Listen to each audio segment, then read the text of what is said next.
Então, assim, agora parece incrível, mas é isso. A partir do ano passado e agora que a gente está conseguindo voltar a fazer Uhum. coisas mais Você pega 20 e palpáveis. 21, é tudo online, né? Tudo online. E o dose dupla. E acaba que a minha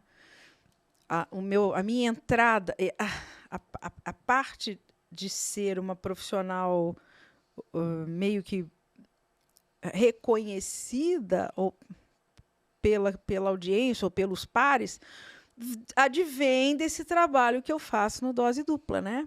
Não, reconhecida nada. Ela conversou com todo mundo que você possa imaginar. Tem É coisa muito boa, né? impressionante com quem ela conseguiu falar. É verdade. Aqui no Brasil, praticamente todo mundo. Aí eu tenho. Você viu, né? Aqui no Brasil, porque sim, ela conversou com gente de fora. Muito bom! Eu conversei com o Tim Atkin, eu conversei com Vitaly Tétanger, né, da Tétanger, foi maravilhosa a conversa. Com o Matteo Lunelli, que é o CEO da Ferrari, Uhum. do espumante Ferrari. Michel Roland, nossa, pessoal do Chile, Bernardo Troncoso. O Bernardo foi agora mais recente. É difícil. Muita gente Muita da gente, né? Argentina, muita gente. Né? Então, assim, Portugal, né? Os portugueses são muito queridos, são muito parceiros.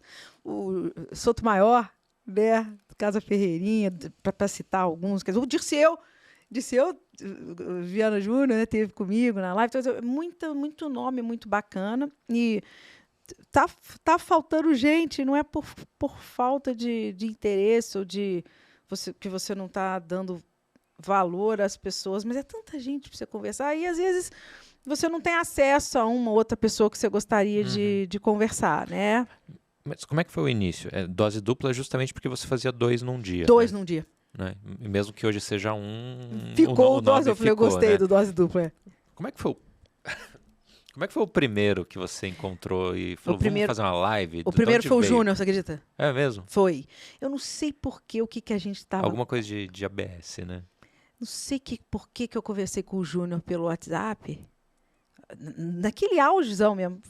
Vamos fazer uma live? Vamos fazer uma live? Vamos fazer uma Nossa, eu live? fiz live com ele também. Fiz live com ele, produtor. Fiz live com você e produtor. Nossa, tinha tanta Exato. live, gente. E Meu a gente Deus. fez uma live sobre o Grande Inimigo.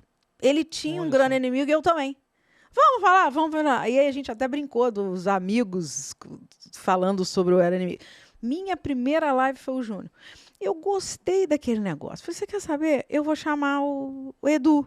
Eu vou chamar o Arthur. Eu vou chamar o Borges. Eu vou chamar o Mário. O Arthur. O Mário.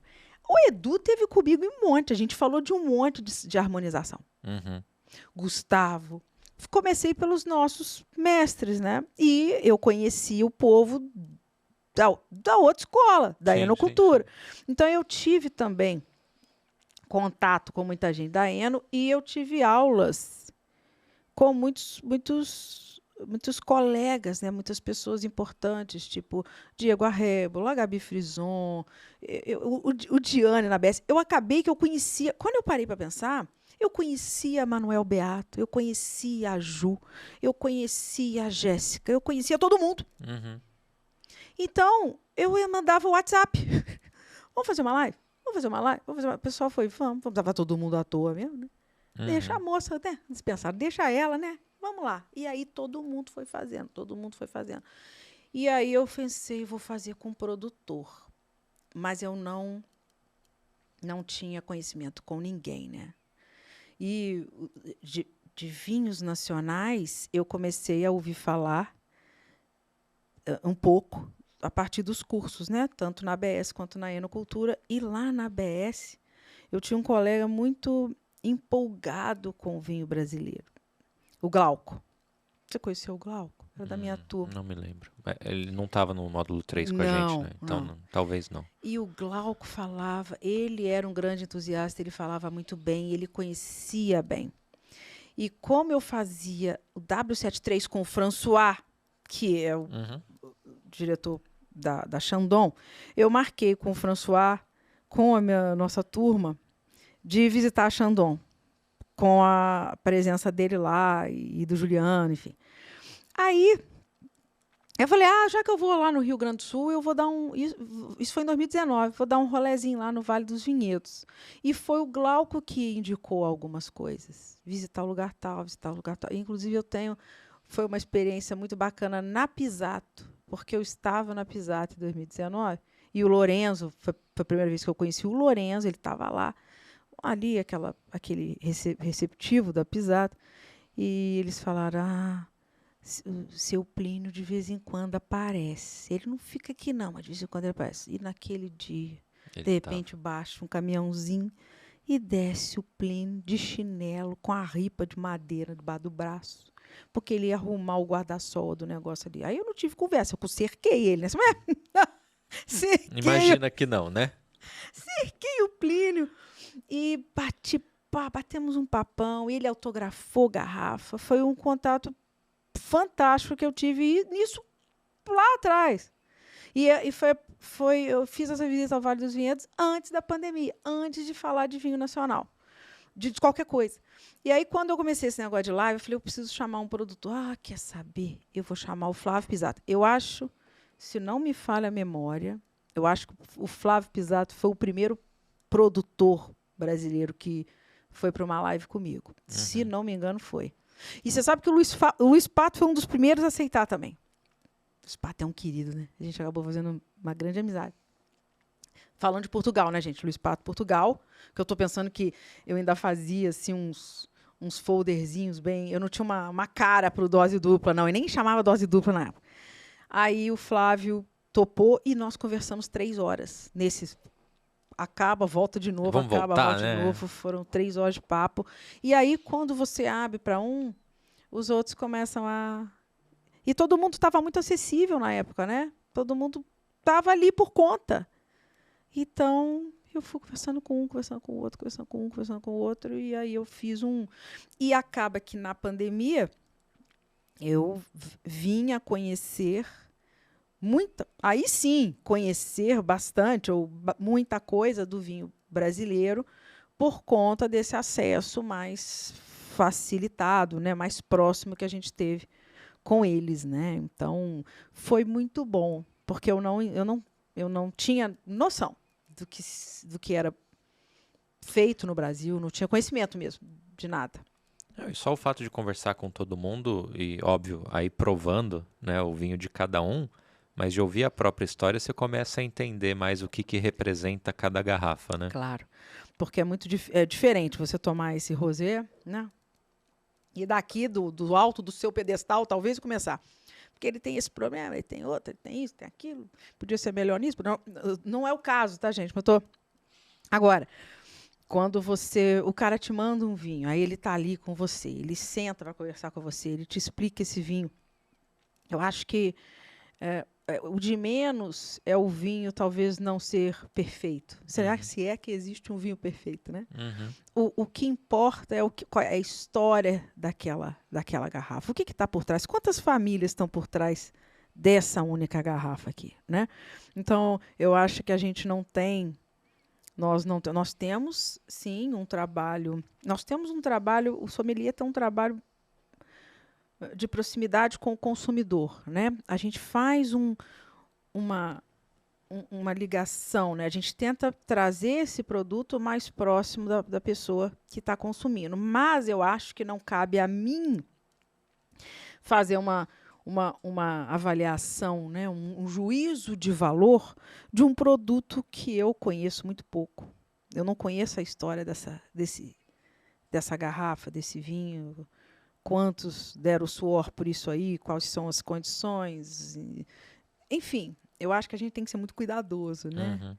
Ao falar de um vinho, tá certo, tem coisas que a gente simplesmente não gosta, ou realmente a gente que estuda, a gente começa a entender um pouquinho da qualidade, o que é um vinho bom, o que não é.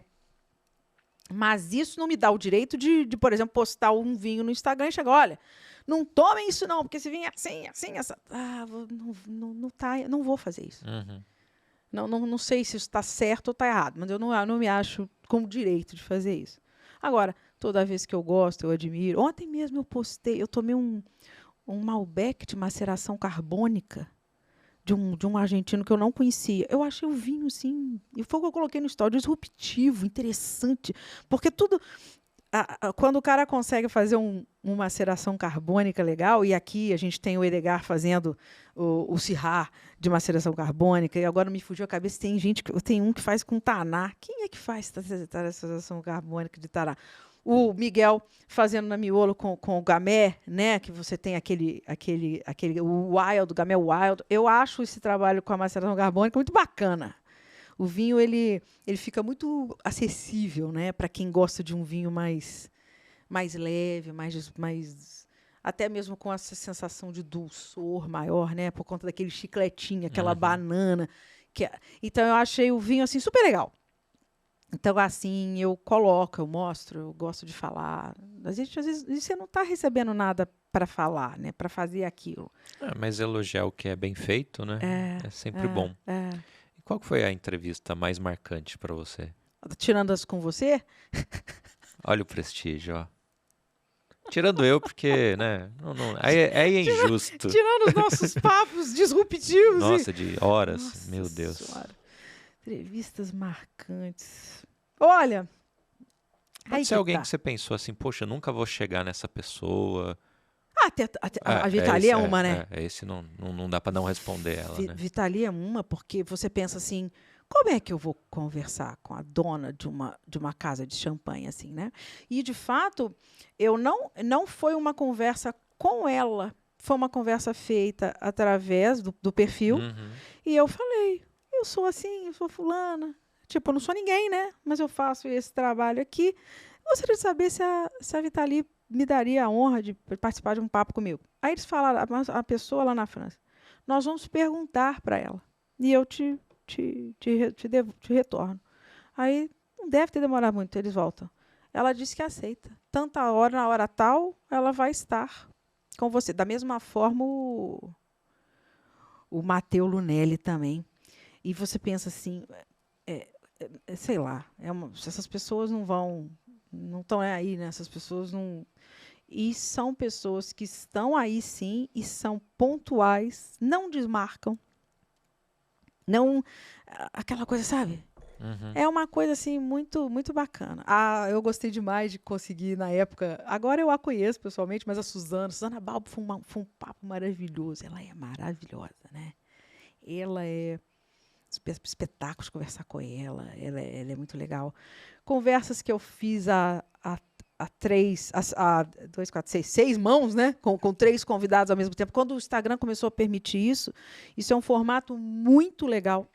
E aí eu fiz coisas maravilhosas, a começar com os meninos de Santa Catarina, né? O Saul, o Bassete e o Conte. Foi uma conversa fantástica. Essa última agora que eu fiz... Essa eu entrei no meio, não entrei? Provavelmente, você entrava bastante. É dos 3 mosqueteiros que eu chamei mas eu não Santa entrei, Catarina. porque eu lembro que eu entrei no meio. Tava o Bassete, tava o Conte. Mas você entrou para conversar? Com a minha cara. Acho que, no final... Não, alguém saiu e você entrou. Eu acho que foi. Então foi. Agora eu lembrei disso. Então foi nessa dos 3 mosqueteiros, né? Caramba. Foi uma live foda, ótimo, top.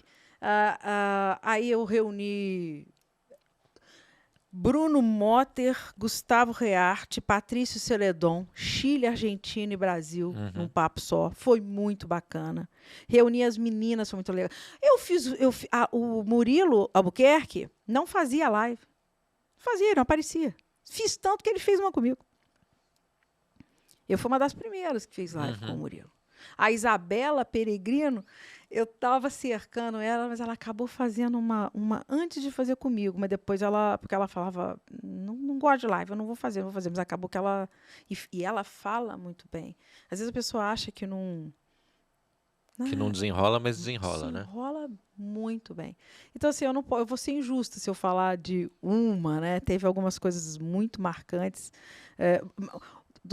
Doutor Mário tem coisas fantásticas, né? Eu fiz papo com ele sobre água, eu fiz papo com ele sobre Borgonha. A gente, né, com cada um deles, só o Borges que na época não fazia live, pelo menos não cheguei a fazer com ele.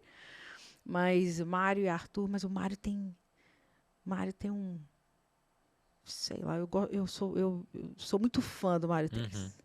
muito fã dele. Acho que ele é tem um ele tem uma forma de transmitir o conhecimento todo que ele tem, no mínimo muito engraçada, né? Eu acho o Mário ele engraçado, ele fala tudo com muita propriedade e tem aquele jeito dele, né? Eu gosto demais. Então, tivemos ótimos papos. Então, assim, E sei você lá. lembra de alguma audiência explosiva, assim, que repercutiu alguma coisa, que rolou algum falatório? Teve alguma nessa situação? De algum mal-estar, alguma Não, coisa? não, de coisa boa mesmo. Bom, mas se tiver mal-estar também, rende corte, a audiência gosta, eu ganho like com isso. Não, mas você sabe que não. Assim, eu tô pensando, acho que não. Eu nunca vieram me falar, pô. E eu me lembro que quando houve uma conversa sobre salvaguarda, Uhum, você lembra? lembro, Aquele assunto sobre pô, eu vou colocar mais lógico. sobre salvaguarda, que a salvaguarda vai voltar, não sei o quê. Eu lembro que eu tinha uma live, e não tinha nada programado, mas eu tinha uma live com o Miguel, da Miolo. Assim, tipo, o assunto saiu, a gente tinha uma live no dia seguinte. E aí a gente chegou. A tocar no assunto Como ali. o assunto estava, né, Fresquinho, né? refresquinho, as pessoas começaram a. E o Miguel.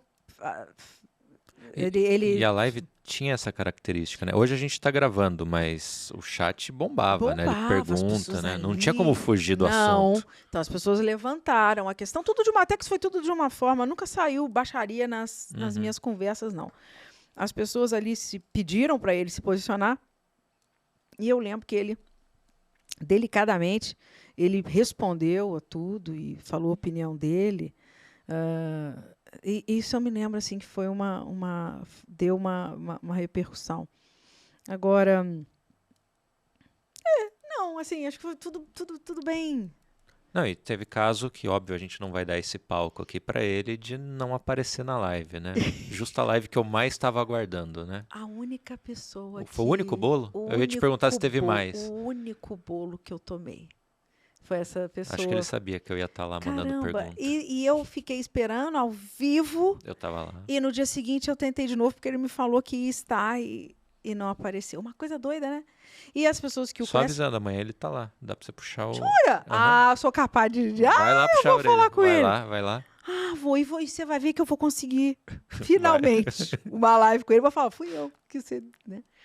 E assim, mas assim, as pessoas que o conhecem... Gente, é o Alejandro Virrilho. Eu É a não ia única falar, foi pessoa ela. que me deu bolo no Dose Lúpula. Mas assim, as pessoas que o conhecem falam que ele é um cara muito bacana. Um cara muito profissional. Que não...